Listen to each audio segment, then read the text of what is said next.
ఇప్పుడు రేవంత్ రెడ్డి గారికి ముఖ్యమంత్రి గారికి ఎమ్మెల్యేల పోటు ఎట్లా ఉన్నది, ఏ రకంగా ఉన్నది ఎమ్మెల్యేల పోటు? మనం ఇప్పటికే చాలాసార్లు డిస్కస్ చేసినాం, చాలాసార్లు మాట్లాడినాం. ఒక్కొక్క ఎమ్మెల్యే ఒక్కొక్క బాంబు వేస్తూ ఉన్నాడు. చూడండి, ఒకసారి చదువుదాం, చదివిన తర్వాత చెప్తాం, మీకు ఎక్స్ప్లెయిన్ చేస్తాం. సీఎం రేవంత్కు ఎమ్మెల్యేల పోటు, సొంత ప్రభుత్వం పైనే ఎమ్మెల్యేల తిరుగుబాటు, ఎమ్మెల్యేలకు నిధులు ఇవ్వని రేవంత్ సర్కారు, నియోజకవర్గాల్లో ఆగిపోయిన పనులు, అధికారంలో ఉన్నా అభివృద్ధి చేసుకోలేని స్థితి, కక్కలేక మింగలేకపోతున్న ఎమ్మెల్యేలు, బహిరంగంగానే ఎమ్మెల్యేల అసహనం ఒక్కొక్కరుగా బయటపడుతున్నటువంటి వైనం. చూడండి ఒకసారి, రేవంత్ పాలన పైన సొంత ఎమ్మెల్యేలే అసంతృప్తిలో ఉన్నట్టు తెలుస్తోంది. నియోజకవర్గాలకు నిధులు ఇవ్వకపోవడంతో తీవ్ర అసహనం వ్యక్తం చేస్తూ ఉన్నారు. కాంగ్రెస్ పార్టీ అధికారంలోకి వస్తే ఏదేదో చేస్తామని ఊహించుకొని ఇప్పుడు ఏం చేయలేకపోతున్నామని ఆవేదన వ్యక్తం చేస్తున్నారు. నియోజకవర్గాలకు నిధులు ఇవ్వాలని ముఖ్యమంత్రిని ఎన్నిసార్లు కలిసినా అడిగినా పట్టించుకోకపోవడంతో ఇప్పుడు బహిరంగంగానే అసహనం వ్యక్తం చేస్తున్నారు. ఓ ఎమ్మెల్యే పేపర్లో ఆర్టికల్ రాస్తే మరో ఎమ్మెల్యే ఏకంగా వరల్డ్ బ్యాంకుకు నిధులే ఇవ్వాలని, బ్యాంకుకే నిధులు ఇవ్వాలని రేఖ రాసి నిరసన గలం వినిపించినట్టు తెలుస్తోంది. సో ఇది జరుగుతున్నటువంటి కథ. ఇప్పుడు నేను ఇంతకుముందు కూడా చెప్పాను, ఎమ్మెల్యేలకు సంబంధించి రేవంత్ రెడ్డి గారికి ఏదైనా అక్కడికి వచ్చే పని ఉంటే వాళ్ళు చేసి పెడతారు. రేవంత్ రెడ్డి గారికో వారి బంధుగణానికో వారి మిత్రులకు అక్కడికి వచ్చేది ఉంటే. రేవంత్ వర్సెస్ ఎమ్మెల్యేలు, ఏ ఎమ్మెల్యేలు మళ్ళా ఈ ఎమ్మెల్యేలు ఏదో బీఆర్ఎస్ ఎమ్మెల్యేలో, బీజేపీ ఎమ్మెల్యేలో, ఎంఐఎంఓలో కాదు, ఇదంతా మళ్ళా కాంగ్రెస్ ఎమ్మెల్యేలు. ఎవరు వీళ్ళంతా? కాంగ్రెస్ ఎమ్మెల్యేలే. కాంగ్రెస్ ఎమ్మెల్యేలే తిరుగుబాటు చేస్తూ ఉన్నారు. ఫస్ట్ ఎక్కడ స్టార్ట్ అయింది తెలుసా? ఇది first Jadcherla MLA Anirudh Reddy start చేసి, దీని తర్వాత ఇంకా కొంతమంది ఆయనను కలిసిర్రు, సీక్రెట్ మీటింగ్ పెట్టుకున్నారు, 20 మంది 30 మంది ఎమ్మెల్యేలు కలిసిర్రు. ఇవన్నీ చర్చలు నడిచినాయి అప్పుడు.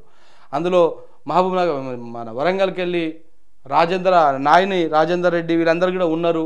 ఇవన్నీ కూడా చర్చ నడిచింది అప్పుడు. తర్వాత మళ్ళీ మేము ఇంకోటి అని చెప్పేసి చెప్పుకున్నారు, పక్కన పెడదాం. జడ్చర్ల ఎమ్మెల్యే అనిరుద్ రెడ్డి స్టార్ట్ చేసాడు. ఆయన స్టార్ట్ చేయడంతో ఈ ప్రభుత్వంలో మొత్తం ఆంధ్రలో పెత్తనం నడుస్తున్నది, మొత్తం చంద్రబాబు మనసులోనే నడుస్తున్నది. బనకచర్ల ఇవన్నీ మాట్లాడుతూ ఉన్నారు కదా. ముందు ఆంధ్ర కాంట్రాక్టర్లు, ఆంధ్రోళ్ళు మొత్తం వాళ్ళే ఉన్నారు మన దాంట్లో. ముందు వాళ్ళ ఇంటి నల్లాల కనెక్షన్ కట్ చేస్తే అంత సెట్ అవుతుంది, బనకచర్ల లేదు ఏది అని చెప్పేసి ఆయన బాహాటంగానే మాట్లాడేసిండు. తిరుగుబాటు అక్కడ స్టార్ట్ అయింది. ఆయనకి ఏం పనులు అయితే లేవు, నా పని ఎవ్వరు చేసి పెడతలేరు అని చెప్పేసి పొంగులెడ్డి మీద మొదలుపెట్టినటువంటి ఆ తుపాకీ మొత్తం ప్రభుత్వానికి మొత్తం కూడా చూపించింది. దాని తర్వాత మరొక ఎమ్మెల్యే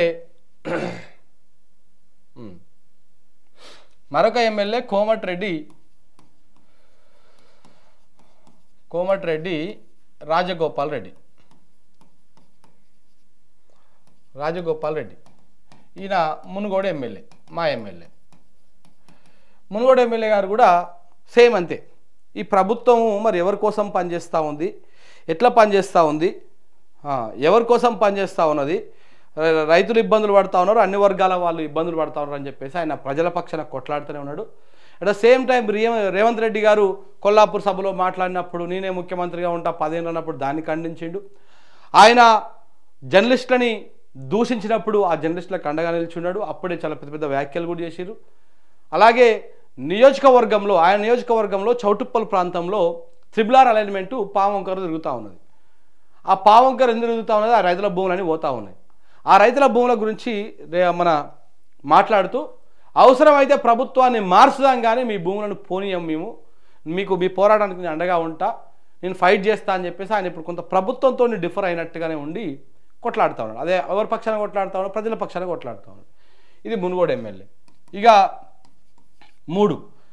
మూడోది ఇంకొక ఆయన మహబూబ్ నగర్ ఎమ్మెల్యే ఎన్నం శ్రీనివాస్ రెడ్డి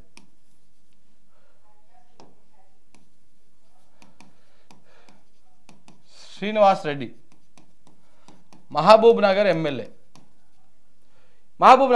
అయినా ఈ మహబూబ్ నగర్ ఎమ్మెల్యే ఏకంగా ఆంధ్రజ్యోతి అనేటువంటి పేపర్లో ఎమ్మెల్యేలకు నిధులు ఇవ్వండి సార్, ఇవ్వకపోతే వేస్ట్, ఎమ్మెల్యేలకు నిధులు ఇవ్వకపోతే ఉపయోగం లేదు, మేము డెవలప్ చేసుకోలేకపోతున్నాం అని చెప్పేసి ఆయన అసంతృప్తిని వ్యక్తం చేశారు.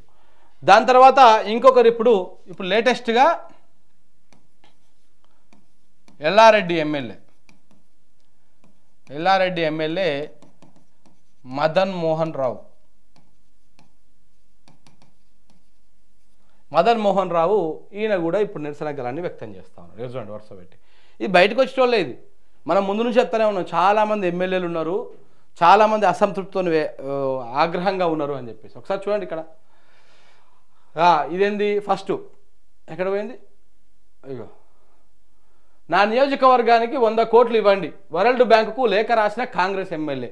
వర్షాలతో నియోజకవర్గం దెబ్బతిన్నదని లేఖ, రేవంత్ నిధులు ఇవ్వకపోవడంతోనే నిరసనగా మదన్ మోహన్ రావు లేఖ రాశారు. ఒక ఎమ్మెల్యే వరల్డ్ బ్యాంకుకు లేఖ రాస్తే వరల్డ్ బ్యాంక్ ఏమి ఇయ్యదు, వరల్డ్ బ్యాంకు ఏమి ఇయ్యదు. ఒక ఎమ్మెల్యే రాస్తే ఓ ప్రభుత్వం పోయి ఒప్పందాలు చేసుకొని రకరకాల కథ ఉంటుంది దానికి. కానీ రేవంత్ రెడ్డి మీద నిరసన వ్యక్తం చేయడం కోసమే ఆయన లేఖ రాసిండు. నిరసన వ్యక్తం చేయడం కోసం లేఖ రాసిండు.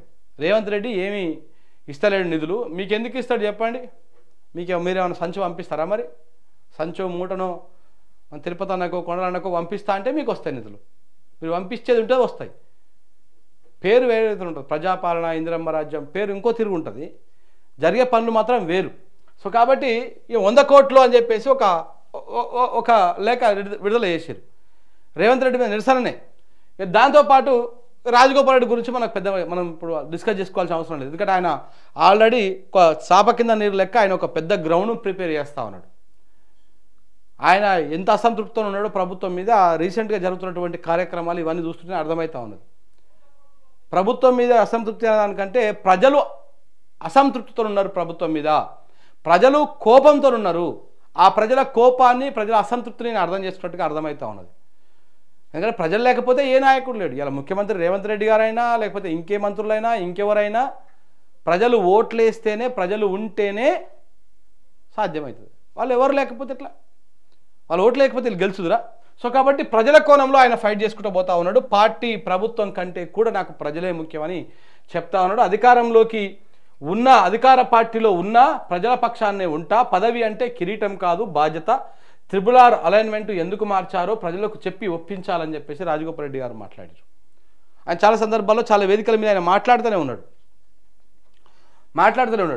ఇక పోతే నెక్స్ట్ ఇది వేరు వల్ల ఈ ఎమ్మెల్యే గారు ఎవరు, ఈ ఎమ్మెల్యే గారు మహబూబ్ నగర్ ఎమ్మెల్యే. ఆయన ఆంధ్రజ్యోతిలో ఒక ఆర్టికల్ రాసిండు. ప్రభుత్వ వ్యవహారాన్ని, రేవంత్ రెడ్డి గారి వ్యవహారాన్ని ఇండైరెక్ట్గా కోట్ చేస్తూ మా నియోజకవర్గానికి, ఒక్కొక్క నియోజకవర్గానికి ఎమ్మెల్యేకు ప్రతి సంవత్సరం 25 కోట్లు ఇవ్వండి, టర్మ్ అయిపోయే లోపల 125 కోట్లు ఇవ్వండి. దాంట్లో మినిమం తక్కువ ఖర్చు పెట్టినా కానీ ఆ నియోజకవర్గం డెవలప్ అవుతుంది. ఏదైనా పని కావాలంటే నియోజకవర్గ ప్రజలు ముఖ్యమంత్రి గారి కాడికి ఓరు, ఆ జిల్లా మంత్రి కాడికి ఓరు, పెద్దగా ఎమ్మెల్యే కాడికి ఫస్ట్ వస్తారు. లోకల్ సర్పంచ్నో ఎంపీటీసీనో జెడ్పీటీసీనో పట్టుకొని ఎమ్మెల్యే కాడికి వస్తారు. ఎమ్మెల్యే కాడికి వచ్చి సార్ ఈ పని కావాలి, పని కావాలి.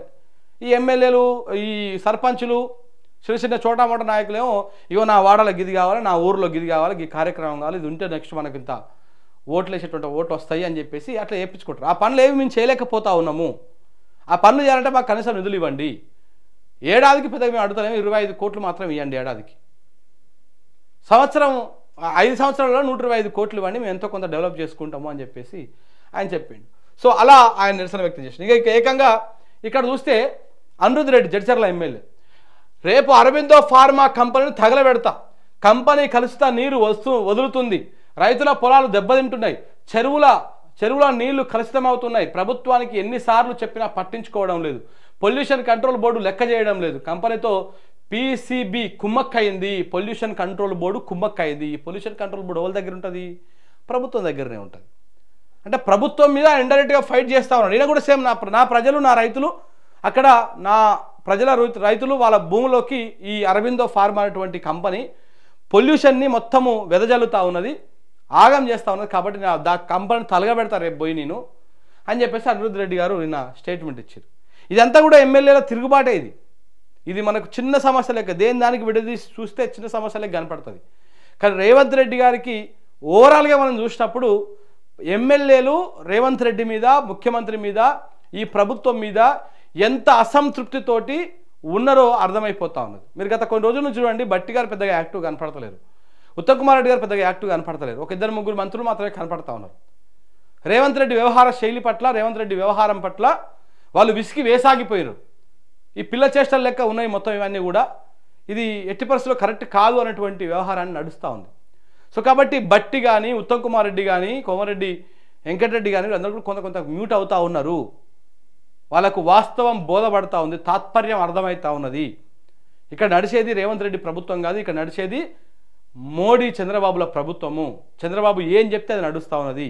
వీళ్ళంతా తోలుబొమ్మల లెక్క ఒక కుర్చీలో కూర్చున్నటువంటి ఒక రబ్బర్ స్టాంపు లెక్క పనిచేస్తూ ఉన్నారు అనేది చాలా స్పష్టంగా అర్థమైపోతా ఉన్నది. ఇది జరిగినటువంటి వ్యవహారం.